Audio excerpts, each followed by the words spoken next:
नमस्कार दोस्तों, मैं हूं बेनाम और आज मैं लेकर आया हूं एक और डरावनी और रहस्यमयी कहानी। आज की कहानी जुड़ी है छत्तीसगढ़ के चित्रकोट कस्बे के एक शख्स से जिसका नाम है राघव। तो चलिए बिना किसी देरी के शुरू करते हैं आज की यह खौफनाक दास्तान। लेकिन उससे पहले आपसे एक छोटी सी गुजारिश है।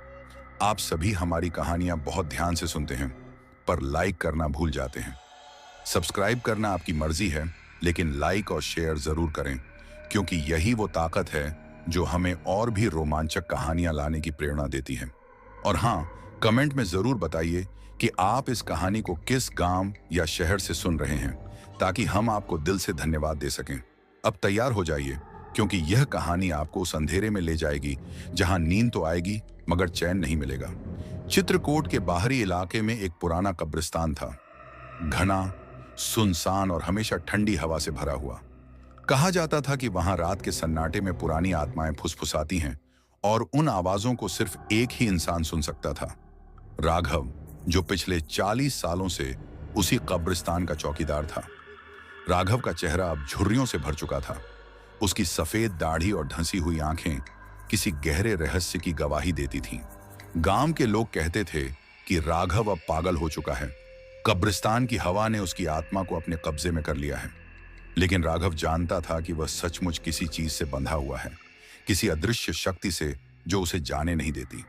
पिछले कुछ हफ्तों से राघव को एक अजीब सी बेचैनी सताने लगी थी। ना किसी चोर का डर, ना किसी जानवर का खतरा, बल्कि एक ठंडी, कंपकंपाती मौजूदगी। कभी उसे लगता कि कोई परछाई उसके पीछे चल रही है, कभी रात के सन्नाटे में किसी के धीमे कदमों की आवाज आती, और कई बार जब हवा थम जाती तो उसे अपने कानों के पास किसी की गर्म सांसों की फुहार महसूस होती। पर वहां कोई नहीं होता था। राघव के लिए ये सब कोई भ्रम नहीं थे, ये थे संकेत किसी आने वाले रहस्य के। एक रात आसमान में बिजली चमक रही थी, बारिश मूसलाधार हो रही थी और हवा पेड़ों को झकझोर रही थी। राघव अपनी लकड़ी की चौकी पर बैठा था, आग के पास बीड़ी पीते हुए अपने पुराने दिनों को याद कर रहा था। तभी बिजली की एक तेज चमक ने कब्रिस्तान को जगमगा दिया। राघव ने देखा, एक नई खुदी कब्र के पास एक आकृति खड़ी थी। वह आकृति इंसान जैसी तो थी मगर पूरी नहीं, धुंधली, काली और हवा में तैरती हुई। उसके लंबे बाल रात के अंधेरे में ऐसे लहरा रहे थे जैसे अंधकार ने खुद का रूप ले लिया हो। राघव ने टॉर्च उठाई और रोशनी उस दिशा में डाली, पर जैसे ही किरणें उस पर पड़ी वह आकृति गायब हो गई, जैसे कभी थी ही नहीं। राघव के हाथ कांप उठे, उसने आंखें मली, पर अब वहां कुछ नहीं था। फिर भी उसके भीतर एक गहरी जिज्ञासा जन्म ले चुकी थी। अगले कुछ दिनों तक वह आकृति बार बार दिखने लगी। कभी वह पश्चिमी कोने में पुराने बरगद के नीचे खड़ी होती, कभी टूटे हुए मकबरे की छत पर बैठी दिखाई देती। राघव हर बार उसे पुकारता, कौन हो तुम, सामने आओ, पर जवाब में सिर्फ हवा की सरसराहट मिलती। धीरे धीरे वह आकृति राघव के विचारों में बसने लगी। दिन में भी उसे उसकी झलकें दिखने लगी। नींद गायब थी और हर रात एक इंतजार में बदलने लगी। फिर आई वह रात, पूरा चांद आसमान में था और उसकी चांदनी में कब्रिस्तान चमक रहा था। राघव ने अपनी लाठी उठाई और पुराने हिस्से की ओर बढ़ा। वहीं जहां सबसे पुरानी कब्रें थीं और बरगद का विशाल पेड़ अपनी शाखाओं से आसमान को छूता था, वहां उसने उसे फिर देखा। आकृति उसी पेड़ की डाल पर बैठी थी। उसके पैर हवा में झूल रहे थे, बाल खुले हुए थे और उसने लाल रंग का ढीला लिबास पहन रखा था। उसकी आंखें किसी अग्नि की तरह चमक रही थीं। राघव ने कांपते हुए कदम बढ़ाए। डर नहीं था, बस एक अनजाना आकर्षण था। वह बोला, कौन हो तुम, क्या चाहती हो? आकृति स्थिर रही, बस हवा में हल्का कंपन हुआ। राघव और आगे बढ़ा और जब उसने हाथ बढ़ाकर उसे छूना चाहा, वह आकृति धीरे धीरे धुंध में बदलने लगी। रुको, बात तो करो, राघव चिल्लाया, और तभी एक धीमी मखमली आवाज उसके कानों में गूंजी, फिर मिलेंगे चौकीदार। आवाज इतनी हल्की थी कि लगता जैसे हवा ने ही फुसफुसाई हो, लेकिन उसमें कुछ ऐसा था जो राघव के दिल में हमेशा के लिए बस गया। वह जान चुका था, यह कहानी अभी खत्म नहीं हुई है, बल्कि अभी शुरू हुई है। यह घटना राघव की जिंदगी का एक ऐसा मोड़ थी जिसने सब कुछ बदल दिया। वह अब समझ चुका था कि यह कोई साधारण भूत या भ्रम नहीं था। ये एक ऐसी शक्ति थी जो उससे किसी गहरे कारण से जुड़ना चाहती थी, और अब वह खुद भी उससे जुड़ने की तीव्र इच्छा महसूस कर रहा था। अब उसकी रातें बेचैनियों में बीतने लगीं। वह हर रात उसी पुराने बरगद के पेड़ के पास खड़ा रहता, आशा करता कि वह रहस्यमयी आकृति फिर आएगी और उससे बात करेगी। दिन गुजरते गए, लेकिन राघव की व्याकुलता कम होने के बजाय और बढ़ती गई। अब उसे लगता कि कब्रिस्तान की हर परछाई में वही चेहरा छिपा है, हर हवा के झोंके में वही मधुर आवाज गूंजती है। एक दिन जब सूरज ढल चुका था और आसमान लालिमा से भर गया था, राघव ने कब्रिस्तान के पुराने हिस्से में कुछ अजीब देखा।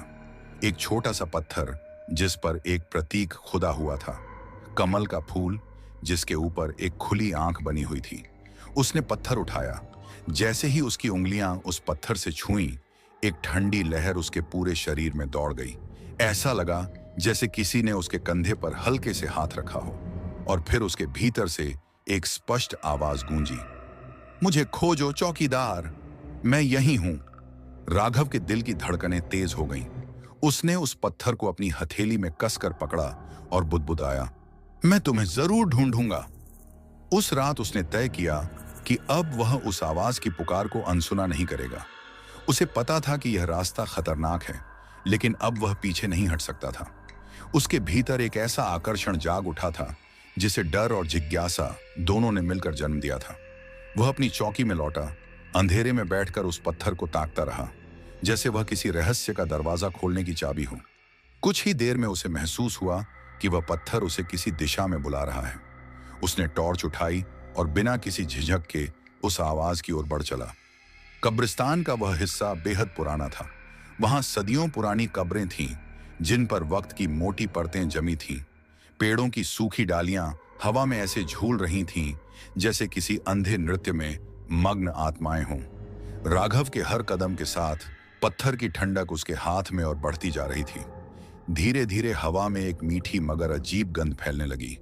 वह गंध फूलों की भी थी, लेकिन उसमें कोई ऐसा तत्व था जो मन को शून्य कर देता था, जैसे चेतना ही विलीन हो रही हो। राघव ने महसूस किया कि पत्थर अब हल्की गर्मी छोड़ रहा है, जैसे वह उसे किसी खास जगह तक पहुंचाने के लिए रास्ता दिखा रहा हो। उसने टॉर्च की किरणें चारों ओर फेंकी। हर तरफ टूटी कब्रें, उखड़ी हुई मिट्टी और कभी कभी उन कब्रों पर उकेरे हुए अजीब प्रतीक, जिन्हें देखकर लगता था मानो वे रात में जीवित हो उठे हों। एक पल को राघव को लगा कि कब्रों के अंदर से कोई उसे देख रहा है। हर झाड़ी के पीछे से फुसफुसाहटें आने लगीं, और अचानक उसकी दाहिनी ओर से एक काली परछाई तेजी से गुजरी। उसने पलटकर देखा, कुछ भी नहीं था। अब उसका दिल तेजी से धड़क रहा था, पर उसके कदम रुक नहीं रहे थे। वह जान चुका था कि अब लौटना संभव नहीं है। यह सफर शुरू हो चुका था, और इसका अंत क्या होगा यह सिर्फ वही जानती थी जो उसे बुला रही थी। राघव अब उस दिशा में बढ़ रहा था जहां बरगद का विशाल वृक्ष अपनी सैकड़ों जड़ों के साथ फैला था। वह स्थान हमेशा से अंधेरे में डूबा रहता था, यहां तक कि दिन के उजाले में भी सूरज की किरणें वहां तक नहीं पहुंचती थीं।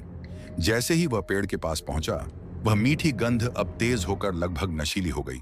राघव के सिर में हल्का चक्कर आया, और तभी उसने वही आवाज सुनी, करीब आओ मेरे चौकीदार। वह वही मखमली, धीमी और लुभावनी आवाज थी, लेकिन इस बार वह और भी स्पष्ट थी। राघव ने टॉर्च उठाई और रोशनी बरगद की जड़ों की ओर डाली। वहां वह आकृति बैठी थी, लाल लिबास में, लंबे काले बाल हवा में लहरा रहे थे। इस बार वह धुंधली नहीं थी, वह पूरी तरह वास्तविक थी। इतनी वास्तविक कि राघव को अपनी आंखों पर यकीन नहीं हुआ। उसके होंठों पर एक धीमी मुस्कान थी।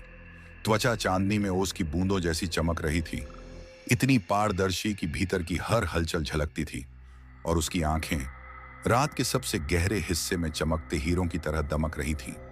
उनमें ऐसा आकर्षण था जो राघव की आत्मा को अपनी ओर खींच रहा था। वह आंखें एक साथ डर और सुकून दोनों देती थीं। उनमें एक असीम ज्ञान, एक काला इतिहास और एक ऐसी पुकार थी जो दिल को छू ले। उस पल राघव ने महसूस किया, उसका सारा भय, उसकी सारी थकान, उसके भीतर का हर सवाल उसे एक नजर में खो गया है। वह अब उसके सामने खड़ी थी, एक अलौकिक सौंदर्य की जीवंत मूर्ति जो इंसानी कल्पना से परे थी। राघव ने धीरे से टॉर्च नीचे कर दी। उसे लगा उसकी रोशनी उस पवित्र दृश्य को भंग कर देगी। अब बस मौन था, और दोनों के बीच एक अदृश्य वार्तालाप चल रहा था। तुम आ गए, राघव, उसने कहा। अब मैं तुम्हारी बहुत सारी भूखें मिटाना चाहती हूं। उसकी आवाज उतनी ही मधुर थी जितनी रहस्यमयी। हर शब्द किसी गीत जैसा लग रहा था। मैं जानती थी कि तुम जरूर आओगे।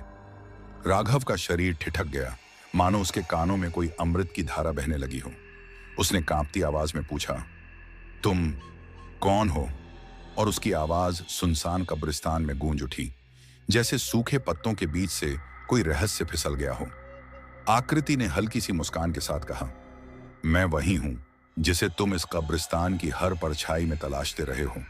मैं इस धरती की संतान हूं, इसकी मिट्टी की खुशबू में, इसके पेड़ों की फुसफुसाहट में और इसकी कब्रों के सन्नाटे में बसी हुई। उसकी आवाज में एक अजीब सा सुकून था, मगर उतनी ही रहस्यमय गहराई भी। लोग मुझे चुड़ैल कहते हैं, लेकिन तुम मुझे अपनी महबूबा कह सकते हो, उसने धीरे से कहा और अपना हाथ राघव की ओर बढ़ाया। उसकी उंगलियां ना इतनी पतली थीं कि राघव को लगा जैसे वह हवा में घुल जाएंगी, लेकिन उन उंगलियों के सिरे से एक हल्की सी चमक फूट रही थी, जैसे चांदनी की कोई धारा बह रही हो। डरो मत चौकीदार, वह मुस्कुराई। मैं तुम्हें नुकसान नहीं पहुंचाऊंगी। मैं तो बस तुम्हें जानना चाहती हूं, तुम्हारे भीतर की उस सच्चाई को महसूस करना चाहती हूं। राघव ने झिझकते हुए अपना हाथ उसकी ओर बढ़ाया। जैसे ही उसकी उंगलियों ने उस आकृति की उंगलियों को छुआ, एक ठंडी लेकिन सुखद लहर उसके पूरे शरीर में दौड़ गई। यह कोई डरावनी ठंडक नहीं थी, बल्कि ऐसी थी जैसे पहाड़ी झरने की ठंडी हवा उसके भीतर उतर गई हो। उसकी त्वचा रेशम से भी नरम थी और राघव ने महसूस किया कि एक अजीब सी ऊर्जा उसके शरीर में फैल रही है। उसने आंखें बंद की और उस एहसास में खो गया। जब उसने फिर आंखें खोलीं तो देखा उसकी आंखों में एक रहस्यमयी चमक थी, मानो वह उसके दिल के हर राज को पढ़ सकती हो। उस रात राघव और वह रहस्यमयी आत्मा बरगद के पुराने पेड़ के नीचे बैठे रहे। उसने राघव को अपना नाम बताया, रूही। रूही ने कहा कि वह सदियों से इस चित्रकूट के कब्रिस्तान में भटक रही है। वह इस मिट्टी से जुड़ी आत्मा है जिसे अब तक शांति नहीं मिली। उसने बताया कि हर रात वह इस जगह की हवा में घुल जाती है, पेड़ों की सरसराहट में अपनी कहानियां सुनती है और कब्रों की परछाइयों में खुद को तलाशती रहती है। उसकी हर बात में दर्द था, एक ऐसी वेदना जो राघव के दिल तक उतरती जा रही थी। राघव को लगा कि वह उसे पहले से जानता है, जैसे वे सदियों से एक दूसरे की प्रतीक्षा कर रहे हों। रूही के हर शब्द में एक जादू था, एक ऐसा आकर्षण जो राघव को उसकी दुनिया से खींचकर अपने संसार में ले जा रहा था। धीरे धीरे उनके बीच की दूरियां मिटने लगी। रूही ने उसके हाथ थामे, फिर उसके चेहरे को छुआ। हर स्पर्श में राघव ने बिजली जैसी हलचल महसूस की। यह कोई साधारण स्पर्श नहीं था, बल्कि रूहानी था, जो उसकी आत्मा को झकझोर रहा था। रूही ने कहा, मैं बहुत अकेली हूं राघव। मुझे किसी ऐसे साथी की तलाश है जो मुझे समझे, मेरे साथ रहे, भले मैं अब इंसान नहीं हूं। राघव ने उसकी आंखों में देखा। वहां एक अजीब सी चमक थी, जिसमें प्यार और एकाकीपन दोनों थे। वह रूही की बातों में इतना खो गया कि उसे लगा वह उसके लिए कुछ भी कर सकता है, यहां तक कि अपनी जान भी। जैसे जैसे रात गहराती गई, रूही की बातें और गहरी होती गईं। उसने अपने अकेलेपन और अधूरी इच्छाओं का जिक्र किया और राघव खुद को पूरी तरह उसके हवाले करता चला गया। रूही ने अपने ठंडे हाथों से राघव का चेहरा थामा। उसके स्पर्श में बर्फ जैसी ठंडक थी, मगर उसमें एक अजीब सी मोहकता भी थी। उसकी सुगंध अब मादक हो चुकी थी और उसकी आंखों में एक सम्मोहन था। राघव उसकी आंखों में डूब गया। उसे लगा जैसे समय रुक गया हो और वह किसी दूसरी दुनिया में चला गया हो, एक ऐसी जगह जहां सिर्फ वही दोनों थे, ना कोई डर, ना कोई सीमा। रूही ने उसे अपने करीब खींचा। उनके बीच का फासला खत्म हो गया। उसके होंठ जब राघव के होंठों से मिले तो राघव ने एक ठंडी लेकिन नर्म लहर को अपने भीतर महसूस किया। यह अनुभव भय और आकर्षण का अजीब मिश्रण था, मानो दो अलग अलग जगत एक क्षण के लिए एक हो गए हों। राघव ने उसे अपने बाहों में भरने की कोशिश की, लेकिन उसे लगा जैसे वह हवा को पकड़ने की कोशिश कर रहा हो। फिर भी वह रूही को महसूस कर पा रहा था, उसकी सांसें, उसकी गंध, उसकी ऊर्जा, सब कुछ। रूही ने उसके गले के पास अपने हाथ रखे। एक ठंडा कंपन उसके पूरे शरीर में दौड़ गया, मगर यह डर नहीं था, यह एक अजीब सी उत्तेजना थी। वह पूरी तरह रूही में समा गया, उसकी रूह, उसकी तन्हाई और उसके रहस्य में। वह रात राघव के लिए एक नया जन्म थी। अब वह सिर्फ एक चौकीदार नहीं रहा, बल्कि रूही के अस्तित्व का हिस्सा बन गया था। रूही का स्पर्श किसी ब्रह्मांडीय ऊर्जा जैसा था, मानो तारों की रोशनी उसके भीतर समा गई हो। राघव ने महसूस किया कि वह किसी और आयाम में चला गया है। भोर की पहली किरणों ने जब चित्रकूट के पुराने कब्रिस्तान को छुआ, तो रूही धीरे धीरे हवा में घुलने लगी। राघव ने उसे रोकने की कोशिश की, पर उसकी देह अब धुंध बन चुकी थी। मुझे जाना होगा मेरे चौकीदार, रूही की आवाज फुसफुसाहट में बदल गई। सूरज की रोशनी मुझे सहन नहीं होती, लेकिन मैं हर रात लौटूंगी, सिर्फ तुम्हारे लिए। यह कहकर वह पूरी तरह गायब हो गई। राघव अकेला रह गया उस बरगद के नीचे। उसके शरीर में थकान और अजीब सी नई ऊर्जा दोनों थी। उसके होंठों पर अब भी रूही के स्पर्श की ठंडक थी और दिल में एक अनकहा कंपन। वह धीरे धीरे अपनी चौकी की ओर बढ़ा। सूरज की रोशनी कब्रिस्तान पर फैल चुकी थी और उसे लगा यह जगह अब पहले जैसी नहीं रही। यह अब सिर्फ कब्रिस्तान नहीं था, यह उसकी और रूही की अधूरी कहानी का साक्षी बन चुका था। राघव को अब हर कब्र में रूही की मौजूदगी महसूस होने लगी थी। हर पुराने पेड़ की सरसराहट में, हर टूटे पत्थर की दरार में उसे उसकी आहट सुनाई देती थी। ऐसा लगता था मानो पूरी जमीन उसकी रूह से भरी हो। वह अपनी चौकी पर बैठा चुपचाप अपने शरीर को देखने लगा। उसकी बाईं कलाई पर एक अजीब सा निशान उभर आया था, एक कमल का फूल जिसके बीचों बीच एक खुली हुई आंख बनी थी। यह वही प्रतीक था जो उस कब्र के पत्थर पर खुदा था, जिसे उसने कुछ रात पहले उठाया था। राघव के चेहरे पर हैरानी और खौफ एक साथ उभर आए। यह कोई साधारण निशान नहीं था, यह रूही का चिन्ह था, उसके प्रेम की मुहर और उसके नए अस्तित्व का प्रतीक। अब वह जान चुका था कि उसका जीवन पहले जैसा कभी नहीं रहेगा। वह अब सिर्फ कब्रिस्तान का चौकीदार नहीं था, बल्कि एक चुड़ैल की रूह से बंधा प्रेमी बन चुका था। उस दिन जब सूरज उगा तो राघव पहली बार रोशनी को बर्दाश्त नहीं कर पाया। उसे लगा कि उसकी त्वचा जल रही है, आंखों में तेज चुभन है और उसकी सांसें भारी हो रही हैं। अब उसकी नींद सिर्फ दिन में आती थी और रातें वह रूही की प्रतीक्षा में जागकर बिताने लगा था। वह खुद को पहले से कहीं अधिक शक्तिशाली महसूस कर रहा था, लेकिन साथ ही एक बेचैनी उसके भीतर जन्म ले चुकी थी। उसे एहसास हुआ रूही ने उसे केवल अपना प्रेमी नहीं बनाया, बल्कि अपने रहस्य का हिस्सा भी बना लिया था। अब वह उस दुनिया से जुड़ चुका था जहां आत्माएं भटकती हैं और जहां समय और जीवन के नियम खत्म हो जाते हैं। राघव ने अपनी कलाई पर बने निशान को देखा। उसे नहीं पता था कि यह नया संबंध उसे कहां ले जाएगा, मगर अब लौटना संभव नहीं था। उसी वक्त चौकी के बाहर से एक आवाज आई, अरे चौकीदार राघव, कहां हो भाई? ये गांव का पटवारी था जिसका नाम रामलाल था। वह अक्सर कब्रिस्तान के पुराने रिकॉर्ड देखने आया करता था। राघव चौंका और तुरंत अपनी कलाई की आस्तीन नीचे खींच ली। रामलाल भीतर आया और एक पल के लिए रुक गया। उसकी आंखें सिकुड़ गईं। राघव, आज तुम कुछ बदले बदले लग रहे हो, उसने कहा। आवाज में गहराई और शक था। तुम्हारी आंखें इतनी लाल क्यों हैं और चेहरा इतना थका हुआ? राघव बोलने की कोशिश करता रहा, लेकिन उसके गले से आवाज नहीं निकली। रामलाल ने ध्यान से उसकी ओर देखा और तभी उसकी नजर राघव की कलाई पर पड़ गई। आस्तीन थोड़ी सी ऊपर खिसक गई थी और निशान झलक उठा था। एक पल को रामलाल के चेहरे पर भय उभर आया। उसकी आंखें बड़ी हो गईं। यह क्या है राघव? उसने फुसफुसाते हुए कहा। उसकी कांपती उंगली राघव की कलाई की ओर इशारा कर रही थी। राघव ने जल्दी से कपड़ा नीचे कर लिया, लेकिन बहुत देर हो चुकी थी। रामलाल ने सब देख लिया था। वातावरण अचानक भारी हो गया। कब्रिस्तान का सन्नाटा और गहरा हो गया था। हवा तक ठहर गई थी।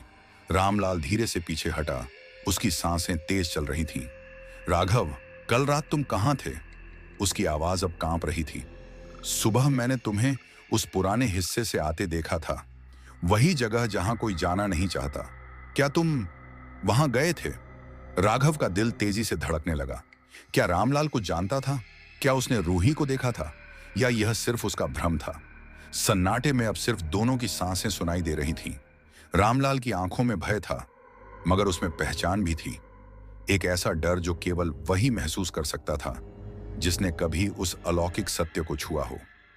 रामलाल कांपती आवाज में बोला, यह निशान, इसे मृत्युबंध कहा जाता है। यह उन लोगों पर उभरता है जो इंसान और परलोक के बीच की रेखा को पार कर जाते हैं, जो आत्माओं के साथ संबंध बना लेते हैं। वह रुक गया। उसकी आंखों में पुरानी कहानियों की परछाइयां झिलमिला उठी। मैंने सुना है चित्रकूट के इस पुराने कब्रिस्तान में कई लोग ऐसे गायब हुए थे। उनकी आत्माएं अब भी इस मिट्टी में कैद हैं। जो उनसे जुड़ता है वह फिर लौटकर नहीं आता। राघव के पैरों के नीचे की जमीन जैसे डोल गई। रामलाल की आवाज अब फुसफुसाहट में बदल चुकी थी। राघव, तू अब उस दुनिया का हिस्सा बन चुका है जहां से कोई वापस नहीं आता।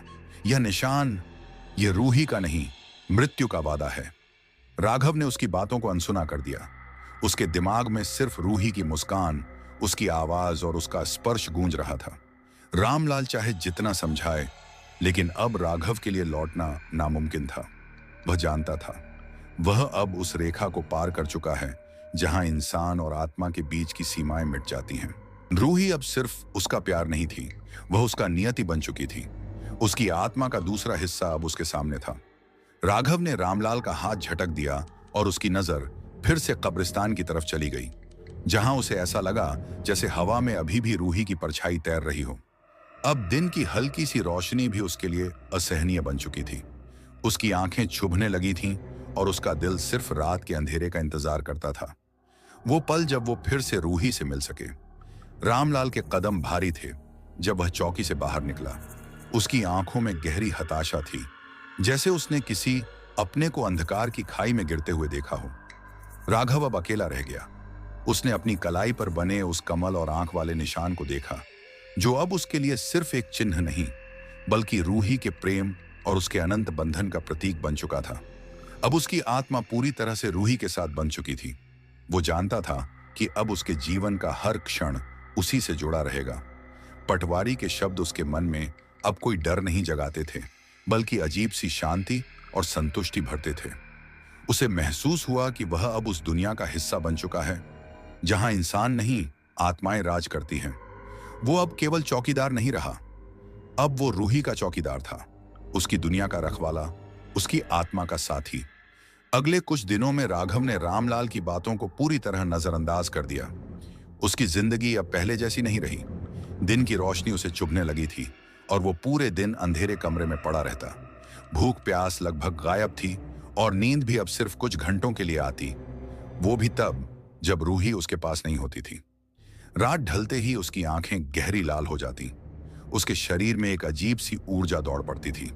वो हर चीज को बहुत साफ देख सकता था, हवा की सरसराहट तक सुन सकता था। उसकी चाल में अब वो फुर्ती थी जो किसी आम इंसान में नहीं हो सकती थी। वो कब्रिस्तान के अंधेरे हिस्सों में घूमता, हर पत्ती की हरकत, हर कब्र की खामोशी को महसूस करता। उसे हर दिशा में रूही की उपस्थिति का एहसास होता। हर रात रूही आती, अब ज्यादा देर तक उसके साथ रहती और राघव को अपने अतीत की रहस्यमयी कहानियां सुनाती। रूही ने बताया कि वह सदियों पहले चित्रकूट की एक राजकुमारी थी। एक साजिश के तहत उसकी हत्या कर दी गई थी और उसकी आत्मा को इस कब्रिस्तान में कैद कर दिया गया था। वो तभी मुक्त हो सकती थी जब कोई इंसान उसे सच्चे दिल से स्वीकार करे, उससे ऐसा बंधन बनाए जो मौत से भी परे हो। राघव ने उसकी आंखों में देखा। वहां जो दर्द था वो उसे भीतर तक तोड़ गया। उसे लगा जैसे वह उसकी पीड़ा महसूस कर पा रहा है, जैसे दोनों की आत्माएं एक दूसरे में घुलने लगी हों। रूही ने राघव का हाथ थामा। उसके ठंडे हाथों में अब हल्की सी गर्माहट थी, जैसे दो विरोधी ऊर्जाएं एक साथ मिल रही हों। राघव, उसने फुसफुसाया। उसकी आवाज में एक सम्मोहन था। मैं तुमसे हमेशा के लिए जुड़ना चाहती हूं, एक ऐसा बंधन जो ना समय तोड़ सके ना मृत्यु। क्या तुम तैयार हो? राघव के लिए यह कोई सवाल नहीं था, उसका दिल पहले ही उसका हो चुका था। हाँ रूही, उसने कांपती आवाज में कहा, मैं तुम्हारे साथ हमेशा के लिए रहना चाहता हूं। रूही मुस्कुराई। उसकी मुस्कान चांदनी की तरह थी, रहस्यमयी और दिव्य। तो फिर मेरे चौकीदार, उसने धीमे स्वर में कहा, हमें वह पुरानी रस्म पूरी करनी होगी, एक ऐसी प्राचीन रस्म जो इस कब्रिस्तान की सबसे पुरानी आत्माओं की उपस्थिति में होती है। राघव को हल्की सी घबराहट हुई, लेकिन रूही के प्यार ने उसके भीतर के हर डर को खत्म कर दिया। वो अब किसी भी चीज से पीछे नहीं हट सकता था। उस रात रूही ने उसे कब्रिस्तान के सबसे पुराने हिस्से में ले जाया, उस जगह जहां एक विशाल बरगद का पेड़ अपनी जड़ों के साथ आकाश तक फैला हुआ था। गांव के लोग कहते थे कि वहां रात में प्रेतों का जमावड़ा होता है और जो वहां जाता है कभी लौट कर नहीं आता। मगर राघव को अब किसी कहानी पर विश्वास नहीं रहा। उसके लिए रूही ही सब कुछ थी। आसमान में बादल थे, चांद गुम था, हवा में सिहरन थी, जैसे कोई अदृश्य शक्ति इस अनुष्ठान की प्रतीक्षा कर रही हो। राघव ने अपनी कलाई पर बने कमल और आंख वाले निशान को देखा। वह अब और भी गहरा और भी चमकदार हो गया था। रूही अपने सफेद लिबास में हवा में तैरती हुई उसे बरगद के पेड़ की ओर ले गई। वहां पहुंचकर माहौल अचानक बदल गया। हवा में मिट्टी और पुरानी लकड़ी की गंध घुल गई थी। पेड़ की शाखाएं ऐसे झूल रही थीं जैसे किसी अदृश्य संगीत पर नाच रही हों। चारों तरफ धीमी फुसफुसाहट थी, जैसे सैकड़ों आत्माएं उनकी हर हरकत देख रही हों। राघव को लगा कि कब्रिस्तान की हर कब्र, हर छाया उसे घूर रही है। रूही ने बरगद के नीचे एक बिना नाम की पुरानी कब्र के पास रुककर कहा, यहीं होगा हमारा मिलन। उस पुरानी कब्र के ऊपर धूल और काई जमी हुई थी। राघव ने झुककर देखा। कब्र के चारों ओर कुछ मुरझाए हुए फूल पड़े थे, जिनकी खुशबू अब मिट्टी में समा चुकी थी। रूही ने अपने हाथ आसमान की ओर फैलाए और अचानक हवा में एक तेज रोशनी चमकी। राघव की आंखें चौंधिया गईं। रोशनी के भीतर उसे कुछ धुंधली आकृतियां दिखाई दी। वो इंसानी रूप जैसी थीं, पर उनके चेहरे नहीं थे। वो इस कब्रिस्तान की पुरानी आत्माएं थीं जो रूही के बुलावे पर वहां इकट्ठा हो गई थीं। राघव का दिल तेजी से धड़कने लगा, लेकिन उसने खुद को संयत रखा। रूही ने उसका हाथ थाम लिया। उसके उंगलियां बर्फ जैसी ठंडी थीं, मगर उनमें एक अजीब सी कंपाती ऊर्जा थी। हमारा बंधन यहीं बनेगा, राघव। रूही की आवाज अब पहले से कहीं गहरी और गूंजदार हो गई थी, जैसे एक साथ कई आवाजें बोल रही हों। इस मिट्टी के नीचे जो आत्माएं सो रही हैं, वही हमारी गवाह होंगी, और यह बरगद का पेड़ हमारी आत्माओं को अपनी जड़ों में हमेशा के लिए समेट लेगा। रूही ने उसे आंखें बंद करने को कहा। राघव ने आज्ञाकारी भाव से आंखें बंद कर ली। अगले ही पल उसने अपने चारों ओर एक अजीब सी हलचल महसूस की, जैसे सैकड़ों अदृश्य हाथ उसके शरीर को छू रहे हों, जैसे हजारों फुसफुसाहटें उसके कानों में कुछ कह रही हों। उसे लगा कि उसकी आत्मा शरीर से निकल रही है और धीरे धीरे हवा में तैरते हुए रूही की आत्मा के साथ मिल रही है। अचानक बिजली की एक चमक हुई और उसी पल राघव ने महसूस किया रूही के होंठ उसके होंठों पर थे। यह एहसास पिछली रात की किसी भी अनुभूति से अलग था। यह गहराई में उतरता हुआ, भीतर तक झंकृत करने वाला और किसी अनदेखी ऊर्जा से भरा हुआ था। राघव ने महसूस किया कि अब उनका जुड़ाव सिर्फ आत्मिक नहीं, बल्कि अस्तित्व के हर स्तर पर हो चुका था। उसे लगा जैसे उसकी सांसें रूही की सांसों में घुल गई हों। उसका खून, उसकी धड़कनें, उसकी आत्मा, सब कुछ अब रूही में समा रहा था। रूही ने अपने नाजुक हाथों से राघव का चेहरा छुआ। उसका स्पर्श ठंडा था, मगर उसमें एक अजीब सी जीवंतता थी, जैसे हवा भी अब शक्ति से भरी हो। उसने उसे अपने करीब खींचा और राघव को लगा कि उसका शरीर धीरे धीरे रूही के भीतर विलीन हो रहा है। यह अनुभव इंसानी दिमाग की समझ से परे था। वो अब सिर्फ एक चौकीदार नहीं था, वो अब रूही का हिस्सा बन चुका था, उसके प्रेम का, उसके रहस्य का, उसकी आत्मा का हिस्सा। रूही की परछाई धीरे धीरे उसके चारों ओर घूमी और राघव ने महसूस किया कि अब वह दोनों एक ही ऊर्जा में बदल गए हैं। रूही के बाल उसके चेहरे पर बिखरे हुए थे। हवा में एक अजीब सन्नाटा था, पर उस सन्नाटे में भी एक गूंज थी, एक अनोखा कंपन जो उनके मिलन की गवाही दे रहा था। यह सिर्फ एक शारीरिक जुड़ाव नहीं था, यह रूहों का संगम था। दो अलग अलग दुनियाओं की आत्माएं अब एक हो चुकी थीं। राघव को लगा कि वह एक साथ मर भी रहा है और पुनर्जन्म भी ले रहा है। यह बंधन अब किसी भी शक्ति से नहीं टूट सकता था। जब वह अनुष्ठान पूरा हुआ तो रूही उसके सामने खड़ी थी। उसकी आंखें अब और भी ज्यादा चमक रही थीं, गहरे नीले रंग की, जैसे उनमें कोई रहस्य छिपा हो। उसके होंठों पर हल्की सी मुस्कान थी, पर उसमें कुछ भयावह था, कुछ दिव्य भी। राघव ने अपनी कलाई देखी। उस पर बना निशान अब और गहरा हो गया था।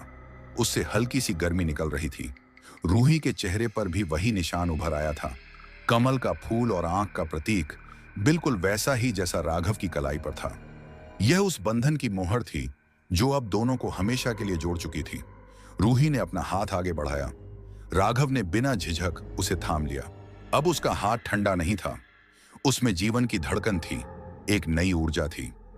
राघव को महसूस हुआ कि वह अब केवल चौकीदार नहीं, बल्कि कब्रिस्तान का स्वामी बन चुका था, और रूही उसकी रानी। रूही ने कहा, अब हम एक हैं राघव, कोई हमें अलग नहीं कर सकता।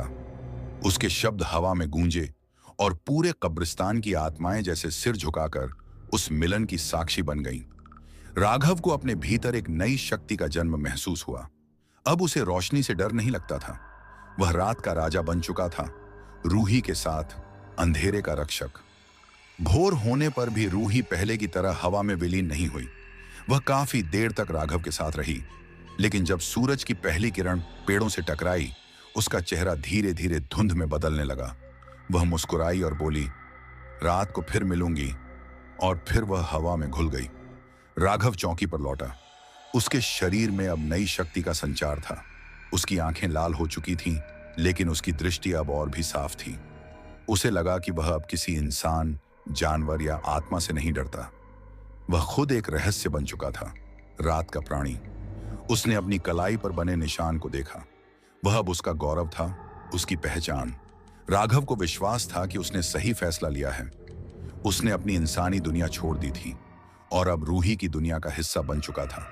लेकिन उस दुनिया में एक अनदेखा खतरा छिपा था। जब राघव अपनी चौकी के दरवाजे तक पहुंचा, उसने देखा जमीन पर एक पुराना कागज पड़ा था। उस पर कुछ विचित्र आकृतियां बनी हुई थीं और उनके बीच में एक सूखा हुआ कमल का फूल रखा था। राघव ने कागज उठाया। जैसे ही उसने उसे छुआ, उसकी उंगलियों में जलन दौड़ गई, जैसे किसी ने उसकी त्वचा जला दी हो। कागज पर एक नाम लिखा था, अघोरी बाबा।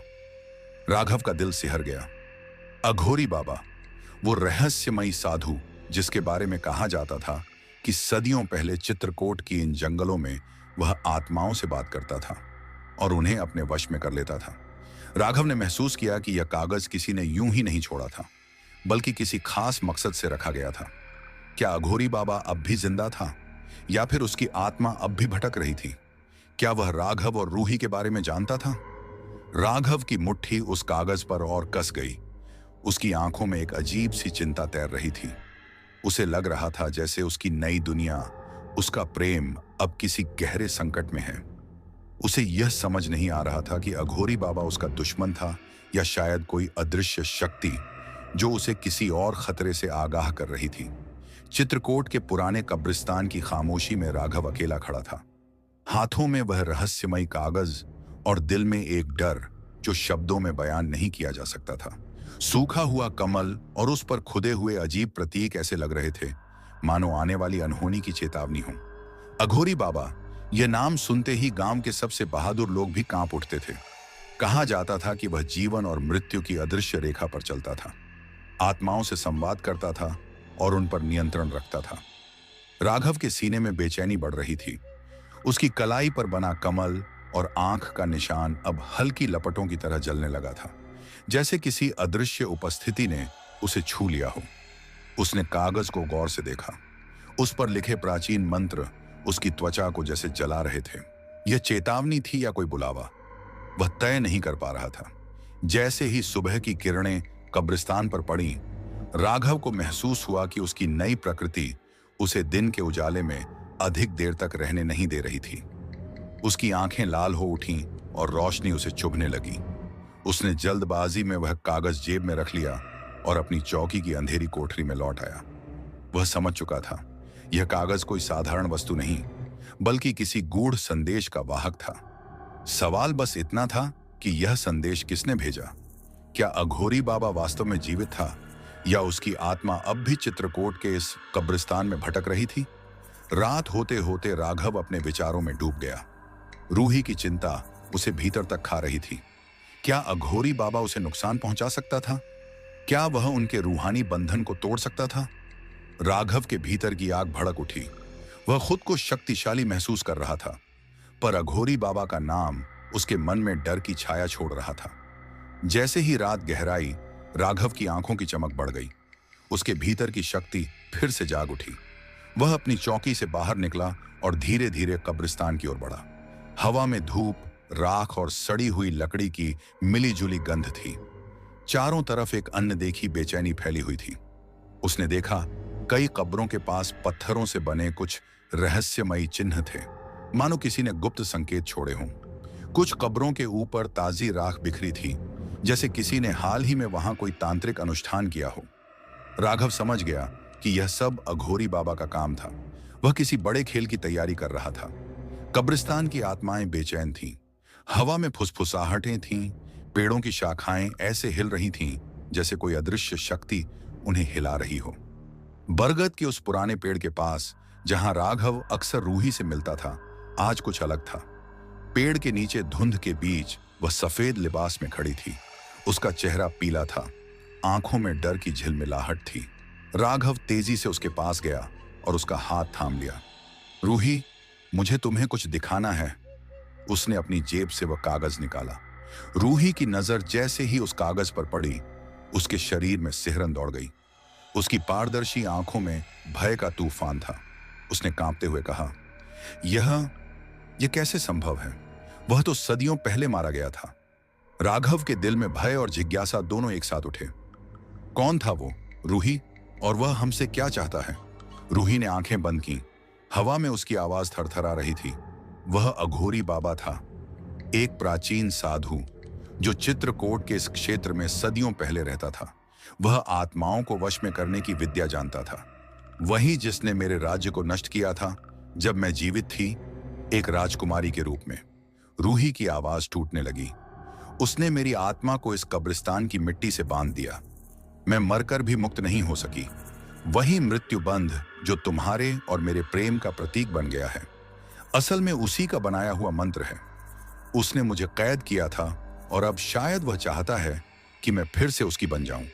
राघव के भीतर गुस्से की लहर दौड़ गई। उसकी मुट्ठियां कांप रही थीं। तो उसने तुम्हारे साथ ये सब किया? रूही की आंखों में आंसू तैर गए। हाँ, और अब वह तुम्हारे माध्यम से मुंह तक पहुंचना चाहता है। जब मैंने तुमसे विवाह किया तो वह बंधन टूटने लगा, और अब वह क्रोधित है। वह हमें अलग करना चाहता है ताकि मेरी शक्ति फिर से उसके नियंत्रण में आ जाए। राघव की आंखें लाल हो गईं। हम उसे ऐसा नहीं करने देंगे। बताओ, उसे हराने का कोई तरीका तो होगा। रूही ने धीरे से कहा, वह बहुत शक्तिशाली है। उसकी आत्मा इस कब्रिस्तान की सबसे पुरानी कब्र में कैद है। जब तक उसे वहां से मुक्त नहीं किया जाएगा, तब तक उसे हराना असंभव है। लेकिन वह कब्र खोज पाना ही सबसे खतरनाक काम है। उसकी आंखों में डर झलक रहा था। राघव ने गहरी सांस ली और धीमे स्वर में कहा, अगर उस कब्र तक जाना होगा तो मैं जाऊंगा, चाहे जो भी कीमत चुकानी पड़े। रात और गहरी हो चुकी थी और अब चित्रकूट के कब्रिस्तान में एक नया अध्याय खुलने वाला था, जिसमें प्रेम, मृत्यु और शक्ति तीनों एक दूसरे से टकराने वाले थे। क्योंकि वह कब्र आत्माओं से घिरी हुई थी और उसे खोजने वाला कोई भी इंसान कभी वापस नहीं आता था। राघव ने रूही का हाथ कसकर थाम लिया। हम उसे हराएंगे रूही, उसने दृढ़ता से कहा। उसकी आवाज में एक अजीब सा आत्मविश्वास था, जैसे कोई अदृश्य शक्ति उसे संबल दे रही हो। मैं तुम्हें कभी अकेला नहीं छोड़ूंगा, राघव ने फुसफुसाया। रूही हल्के से मुस्कुराई। उसकी आंखों में डर और उम्मीद का मिश्रण था, जैसे वह जानती हो कि यह प्रेम ही उनके अस्तित्व की आखिरी डोर है। राघव समझ गया कि वह सिर्फ किसी अघोरी बाबा से नहीं, बल्कि एक ऐसी शक्ति से लड़ने जा रहा है जो सदियों से इस दुनिया में भय का प्रतीक बनी हुई थी। जैसे ही उसने यह निश्चय किया, हवा में अचानक ठंडक फैल गई। उसकी त्वचा पर रोंगटे खड़े हो गए और चित्रकूट के पुराने कब्रिस्तान में सन्नाटा पसर गया, इतना गहरा कि राघव अपने दिल की धड़कनें साफ सुन सकता था। पेड़ों की फुसफुसाहट थम चुकी थी और आत्माओं की आहें मानो किसी अंधेरे में समा गई थीं। तभी बरगद के पेड़ की दूसरी ओर से एक काली परछाई धीरे धीरे उनकी ओर बढ़ने लगी। वह इंसान नहीं थी, वह धुंधली पर बेहद शक्तिशाली ऊर्जा से भरी हुई थी।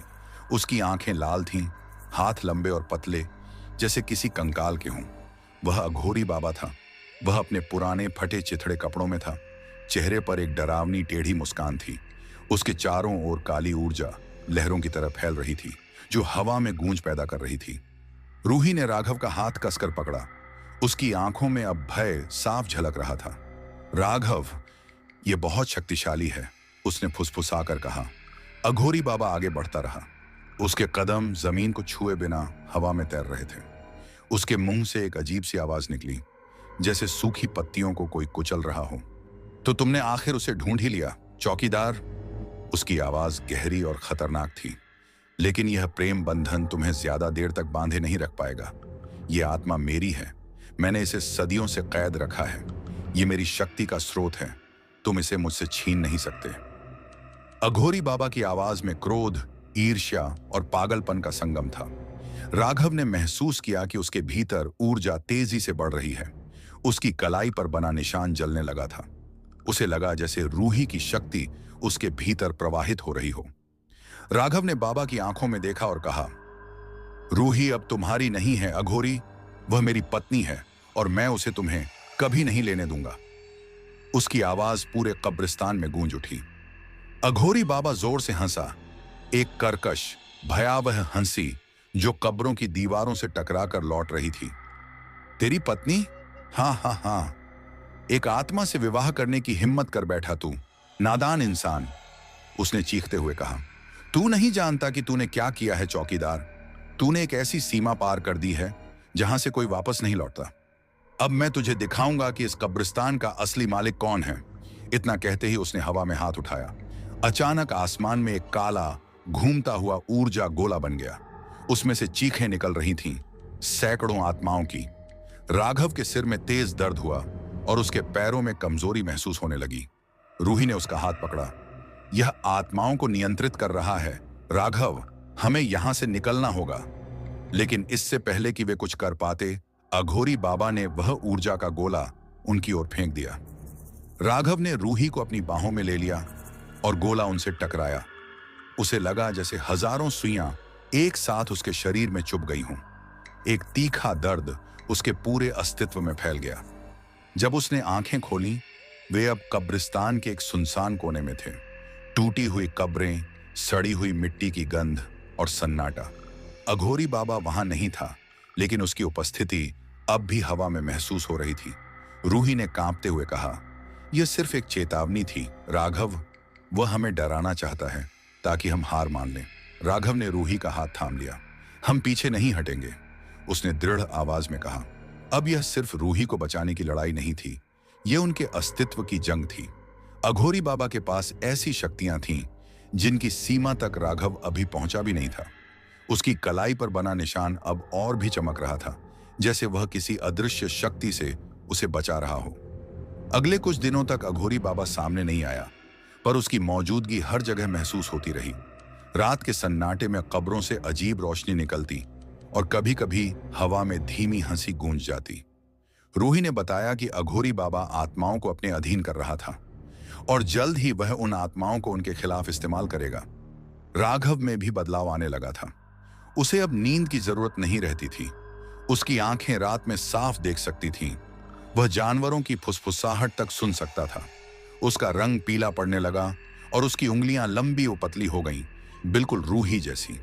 राघव जानता था कि यह रूही के साथ उसके बंधन का असर है। वह अब सिर्फ इंसान नहीं रहा था, वह रूही का हिस्सा बन चुका था। एक रात जब दोनों बरगद के नीचे बैठे थे, अचानक जमीन कांपने लगी। हवा में ऊर्जा गूंज उठी और कब्रिस्तान की सभी आत्माएं एक साथ चीखने लगीं। आसमान में बिजली चमकी और राघव ने देखा कि कब्रिस्तान के सबसे पुराने हिस्से से, जहां अघोरी बाबा की कब्र थी, एक काला धुआं ऊपर उठ रहा था। रूही डर से कांप उठी। वह अपनी आत्मा को मुक्त कर रहा है राघव, वह पूरी तरह जीवित हो रहा है। राघव ने देखा कि घना धुआं धीरे धीरे एक भयानक आकृति का रूप ले रहा था। वह अघोरी बाबा जैसी लग रही थी, लेकिन अब उसका आकार और भी विशाल और भयानक था। उसकी आंखें खून जैसी लाल थीं और होंठों पर एक विकृत मुस्कान थी जो रूह तक कंपा दे। अब तुम दोनों मुझसे बच नहीं सकते, अघोरी बाबा की आवाज कब्रिस्तान में गूंज उठी। उसकी आवाज इतनी गहरी और तेज थी कि राघव के कानों में दर्द होने लगा। उसने हाथ उठाया और तभी राघव ने देखा, कब्रिस्तान की हर कब्र से आत्माएं बाहर निकलने लगीं। वे धुंधली थीं, मगर उनके चेहरों पर गुस्सा और पीड़ा साफ झलक रही थी। उनके हाथों में अजीब से चमकते हुए हथियार थे जो हवा को चीरते हुए राघव और रूही की ओर बढ़ रहे थे। रूही ने राघव का हाथ कसकर थाम लिया। यह हमें घेर रहा है राघव, हमें लड़ना होगा। उसने भयभीत स्वर में कहा। राघव ने अपनी कलाई पर बने निशान की ओर देखा। वह अब प्रचंड रोशनी से चमक रहा था। उसे महसूस हुआ कि उसके भीतर कोई अनजानी शक्ति जाग उठी है। अब यह लड़ाई सिर्फ उसके और अघोरी बाबा की नहीं थी, यह पूरे कब्रिस्तान की दुष्ट आत्माओं के विरुद्ध युद्ध था। राघव के भीतर दृढ़ संकल्प की ज्वाला भड़क उठी। वह जानता था कि अब पीछे हटना संभव नहीं। उसने रूही की आंखों में देखा और दोनों समझ गए कि यह रात उनके जीवन और मृत्यु के बीच की अंतिम सीमा थी। क्या वे अघोरी बाबा को हरा पाएंगे या हमेशा के लिए इन आत्माओं के बीच कैद हो जाएंगे? यह रात उनके अस्तित्व की सबसे भयावह और निर्णायक घड़ी थी। चित्रकूट के पुराने शापित कब्रिस्तान के अंधेरे हिस्से में राघव, रूही और श्रृंगाल अब अघोरी बाबा के सामने खड़े थे। अघोरी ने अपनी आत्मा को पूरी तरह मुक्त कर लिया था और अब वह एक विशाल भयंकर छाया के रूप में प्रकट हो चुका था। उसकी लाल आंखें प्रतिशोध से जल रही थीं और होठों पर वही क्रूर मुस्कान थी जो सदियों से रूही की आत्मा को सताती आ रही थी। अघोरी बाबा ने अपनी काली शक्ति से कब्रिस्तान की हर कब्र से आत्माओं को बाहर निकालना शुरू कर दिया। ये आत्माएं धुंधली और पारदर्शी थीं, मगर उनके भीतर भयंकर पीड़ा और क्रोध था। वे राघव और रूही की ओर बढ़ने लगी। उनके हाथों में अजीब चांदी सी चमकती धारदार वस्तुएं थीं। कब्रिस्तान का सन्नाटा अब भयावह चीखों और फुसफुसाहटों से भर गया था। हवा में एक सड़ी हुई ठंडी गंध फैल रही थी जो किसी प्राचीन मृत्यु की गवाही दे रही थी। राघव का दिल तेजी से धड़कने लगा, लेकिन उसमें डर नहीं था, सिर्फ एक अजीब सी दृढ़ता थी। उसकी कलाई पर बना कमल और आंख का निशान, जो रूही के साथ उसके प्रेम का प्रतीक था, अब प्रचंड रोशनी से चमकने लगा। ऐसा लगा मानो वह निशान उसे किसी अदृश्य कवच की शक्ति दे रहा हो। रूही ने उसका हाथ थाम लिया। उसकी उंगलियां ठंडी थीं, पर उनमें एक रहस्यमयी ऊर्जा थी जो राघव के शरीर में प्रवाहित हो रही थी। उसने महसूस किया कि अब उनकी आत्माएं एक हो चुकी थीं। जैसे ही आत्माओं का झुंड उनकी ओर बढ़ा, राघव ने महसूस किया कि उसकी दृष्टि अब अंधेरे को भी भेद सकती है। वह हर परछाई, हर आत्मा की गति साफ देख सकता था। अघोरी बाबा की शक्ति से संचालित आत्माएं भयानक थीं।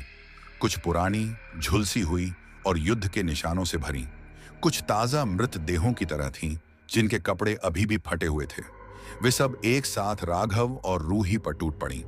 हवा में उनके हथियारों की घर्षण से एक तीखी आवाज गूंजने लगी। रूही ने राघव को अपनी बाहों में भर लिया और उसी पल राघव की शक्ति कई गुना बढ़ गई। उसने अपने हाथ हवा में फैलाए, उसकी कलाई के निशान से प्रकाश फूटा और वह रोशनी एक अदृश्य ढाल बनकर उनके चारों ओर फैल गई। जैसे ही आत्माएं उस ढाल से टकराईं, वे एक चीख के साथ हवा में बिखर गईं, मानो कांच के टुकड़े हों।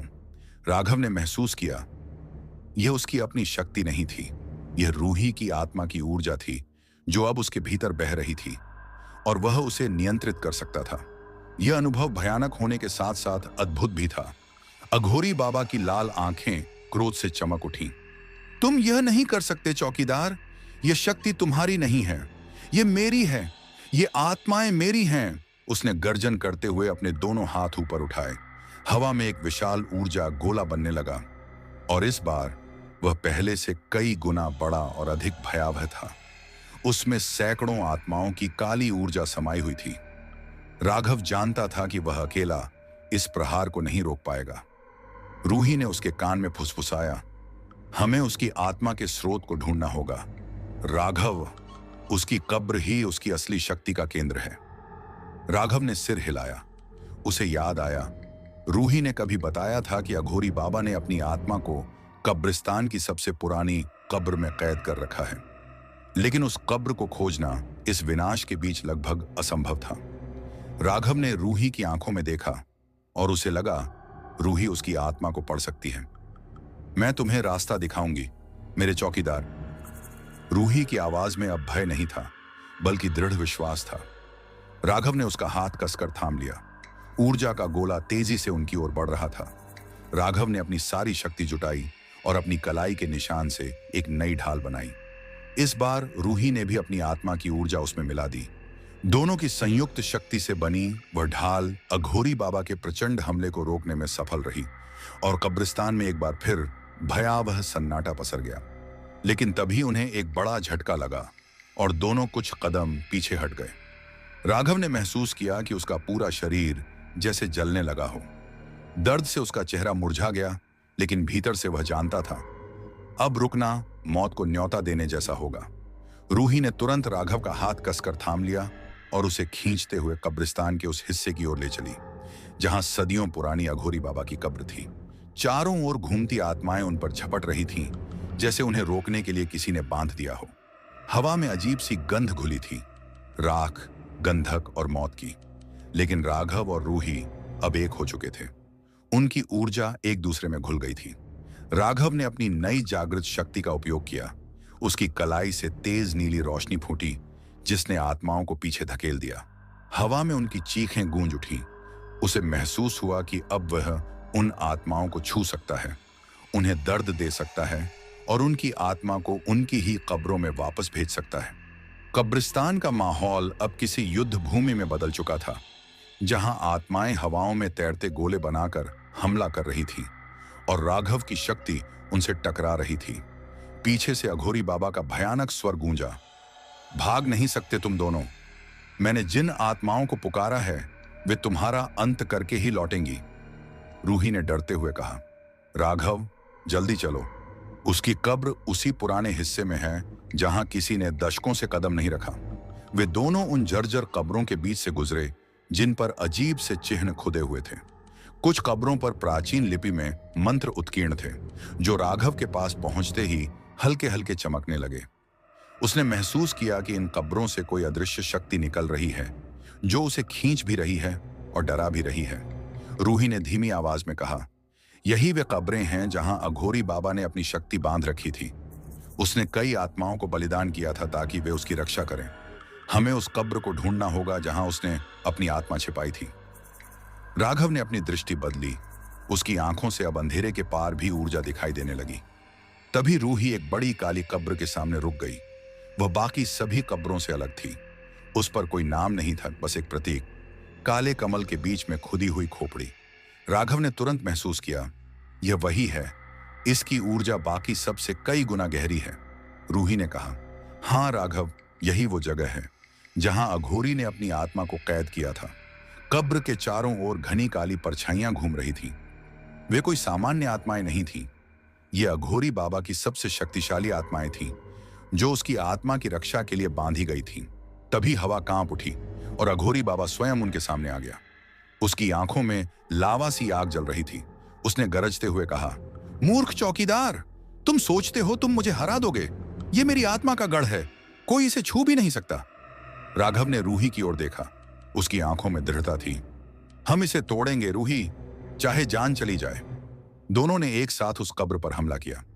राघव की कलाई से निकलती रोशनी ने काली परछाइयों को पीछे धकेला, जबकि रूही ने अपनी आत्मिक शक्ति से कब्र के चारों ओर फैली अदृश्य सुरक्षा ढाल को तोड़ने की कोशिश की। आत्माएं चीख रही थीं, लेकिन वे दोनों नहीं रुके। अघोरी बाबा ने और भी तीव्र हमला किया। उसकी काली ऊर्जा राघव को हवा में उछाल देती, लेकिन राघव फिर खड़ा हो जाता। उसे पता था यह आखिरी मौका है। रूही ने पूरी ताकत से मंत्र जपा और उसी पल राघव ने अपनी ऊर्जा उसमें मिला दी। कब्र के चारों ओर एक तेज विस्फोट हुआ। ढाल टूट गई। अघोरी बाबा ने पागलपन भरी चीख मारी, नहीं, तुमने ऐसा कैसे कर लिया? कब्र फट गई और उसके भीतर से गहरी काली ऊर्जा बाहर निकलने लगी। हवा में धुआं छा गया। कब्र के बीच में एक छोटा सा काला पत्थर चमक रहा था। वही अघोरी बाबा की आत्मा थी। गुस्से में पागल होकर अघोरी बाबा ने अपनी पूरी शक्ति छोड़ दी। राघव और रूही दोनों जमीन पर गिर पड़े। उनका शरीर जल रहा था। बाबा ने कदम बढ़ाया। उसके होंठों पर शैतानी मुस्कान थी। अब तुम्हारा अंत है। मैं तुम्हें अपनी आत्मा में मिला दूंगा। हमेशा के लिए मेरी शक्ति के गुलाम बन जाओगे। जैसे ही उसने राघव की ओर हाथ बढ़ाया, रूही बीच में आ गई।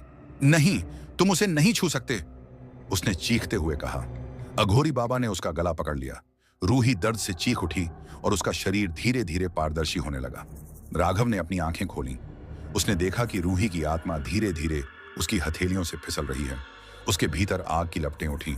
उसकी कलाई पर बना निशान लाल होकर चमक उठा। यह उसका प्रेम नहीं, उसकी शक्ति है, राघव ने बुदबुदाया। उसने सारी ऊर्जा उस निशान में समेटी और अघोरी बाबा की ओर हाथ बढ़ाया। एक तेज सफेद रोशनी हवा को चीरती हुई आगे बढ़ी। अघोरी बाबा की चीख आसमान तक गूंज उठी। काला पत्थर कांपने लगा और धीरे धीरे राख में बदल गया। अघोरी बाबा का शरीर धुएं में बदलकर गायब हो गया, जैसे वह कभी था ही नहीं। कब्रिस्तान में सन्नाटा छा गया। आत्माएं एक एक कर वापस अपनी कब्रों में लौट गईं। राघव दौड़कर रूही के पास पहुंचा। उसका शरीर अभी भी धुंधला था। उसने उसे बाहों में उठाया। रूही, तुम ठीक हो? रूही ने धीरे से आंखें खोली। होंठों पर हल्की मुस्कान आई और उसने फुसफुसाया, हम जीत गए राघव। और फिर हवा में एक हल्की सी रोशनी फैल गई, जैसे किसी ने अंधेरे में उम्मीद का दीपक जला दिया हो। हाँ मेरे चौकीदार, अब मैं ठीक हूं। वह चला गया, हमेशा के लिए। राघव ने रूही को कसकर गले लगाया। उसने महसूस किया कि अब रूही का शरीर पहले से अधिक वास्तविक लग रहा था। उसका स्पर्श गर्म और जीवंत था। अघोरी बाबा के चले जाने के बाद कब्रिस्तान का माहौल पूरी तरह बदल चुका था। हवा में अब सड़ी गली गंध नहीं थी। उसकी जगह ताजी मिट्टी और फूलों की मीठी खुशबू ने ले ली थी। पेड़ों की फुसफुसाहट अब डरावनी नहीं, बल्कि शांत और सुखद लग रही थी। राघव ने देखा कि उसकी कलाई पर बना निशान अब भी चमक रहा था, लेकिन अब उसकी रोशनी सफेद और शुद्ध थी। रूही के चेहरे पर भी वही निशान था और वह भी सफेद चमक से प्रकाशित हो रहा था। राघव जानता था कि यह अघोरी बाबा के मृत्यु बंध का अंत था और उनका प्रेम बंधन एक नए अध्याय में प्रवेश कर चुका था। रूही ने धीमी आवाज में कहा, अब हम अकेले नहीं हैं राघव, इस कब्रिस्तान में भी और अपनी जिंदगी में भी। राघव ने उसकी आंखों में देखा और महसूस किया कि यह सिर्फ प्रेम नहीं, बल्कि उनकी संयुक्त शक्ति थी। वह रात बरगद के पेड़ के नीचे चांदनी में नहाए हुए राघव और रूही बैठकर भविष्य की ओर देख रहे थे। रूही अब पूरी तरह से जीवित और वास्तविक लग रही थी। पारदर्शिता की झलक नहीं थी। उसका शरीर इंसानी था, लेकिन उसकी आंखों में अभी भी वही अलौकिक चमक थी। राघव जानता था कि वह अब सामान्य इंसान नहीं रहा। उसकी आत्मा और जीवन अब रूही से जुड़ चुका था और वह खुद भी ऐसे अस्तित्व में बदल गया था जो न पूरी तरह मानव था और न ही पूरी तरह आत्मा। अब दिन की रोशनी भी उसे भांति थी, लेकिन रात का अंधेरा और कब्रिस्तान की ऊर्जा अभी भी उसे सबसे ज्यादा सक्रिय महसूस कराती थी। कब्रिस्तान सिर्फ काम की जगह नहीं था, यह उनका घर था, उनकी दुनिया। वे हर कोने को जानते थे, हर कब्र की कहानी और हर आत्मा का रहस्य। एक रात जब वे कब्रिस्तान की गश्त पर थे, राघव ने देखा कि किनारे पर एक छोटा चमकीला फूल खिला हुआ था। यह फूल ऐसा था जैसा उसने पहले कभी नहीं देखा था। उसकी पंखुड़ियां रात के तारे जैसी चमक रही थी और उसकी सुगंध प्राचीन यादों की तरह गहरी और मीठी थी। राघव ने हाथ बढ़ाया, लेकिन रूही ने उसे रोका। यह स्मृति पुष्प है राघव, उसने फुसफुसाया। उसकी आवाज में हल्की उदासी थी। यह कब्रिस्तान की सबसे पुरानी यादों को समेटे हुए है। जब यह खिलता है तो पुराने रहस्य जाग उठते हैं। राघव ने फूल को ध्यान से देखा। वह भीतर से हल्की चमक महसूस कर सकता था। रूही ने बताया, यह फूल हर 100 साल में एक बार खिलता है और जब यह खिलता है तो यह कब्रिस्तान की सबसे पुरानी आत्माओं को जगाता, उन आत्माओं को जिन्हें कोई कभी देख नहीं पाया। राघव ने महसूस किया कि अघोरी बाबा का अध्याय भले ही समाप्त हो गया था, लेकिन कब्रिस्तान के रहस्य अभी भी जीवित थे। उसकी नई जिंदगी रूही के साथ अब और भी रहस्यमय और रोमांचक थी। यह सिर्फ शुरुआत थी। क्या यह पुरानी आत्माएं मित्रवत होंगी या खतरनाक? क्या राघव और रूही को फिर से किसी नए दुश्मन का सामना करना पड़ेगा? यह सब एक नया रहस्य था जो उनकी प्रतीक्षा कर रहा था। राघव ने रूही का हाथ थामा और दोनों ने साथ में उस फूल को देखा जो रात के अंधेरे में चमक रहा था। उनकी कहानी समाप्त हो चुकी थी, लेकिन कब्रिस्तान के रहस्य और उनकी प्रेम कहानी अभी भी जीवित थे। और अब आपसे अनुरोध है, अगर आपको राघव और रूही की यह रहस्यमयी प्रेम कहानी पसंद आई हो तो कृपया लाइक करें, हमारे चैनल को सब्सक्राइब करें और नीचे कमेंट बॉक्स में बताएं कि कहानी का कौन सा हिस्सा आपको सबसे ज्यादा पसंद आया और आप आगे क्या देखना चाहते हैं। आपकी प्रतिक्रियाएं हमें और भी रोमांचक और रहस्यमयी कहानियां लाने के लिए प्रेरित करेंगी। धन्यवाद।